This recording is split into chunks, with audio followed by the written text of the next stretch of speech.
అండి పిల్లలైతే చాలా రోజులైతుంది. ఇక నేను ఒక పొద్దు ఉంటానని వాళ్ళు నీసు తింటలేరు. ఇవాళ వాళ్ళ కోసం అయితే చికెన్ వండిన.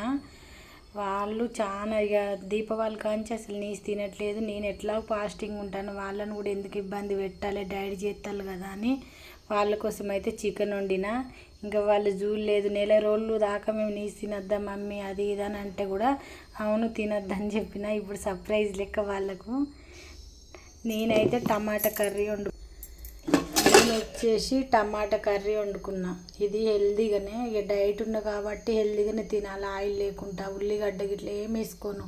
ఉత్త పచ్చిమిర్చి, కొత్తిమీర, పసుపు, కొంచెం ఆయిల్ సుక్క ఒక్కటే హెల్దీగా వండుకొని అయితే తింటాను. నేను డైట్ చేసేది అయితే వేస్ట్ చేసుకోవద్దు కదా, ఇంత కష్టపడి చేసినప్పుడు. తర్వాత ఎప్పుడైనా తింటూనే ఉంటాం. ఒక నెల రోజులతో ఏంది కార్తీక మాసం మొత్తం ఒక పొద్దే ఉంటాను నేను, ఒకటే పూట. ఇట్లా నాలాగా ఎంతమంది ఉంటారో కామెంట్ చేయండి. నచ్చితే చిన్న లైక్ ఇవ్వండి.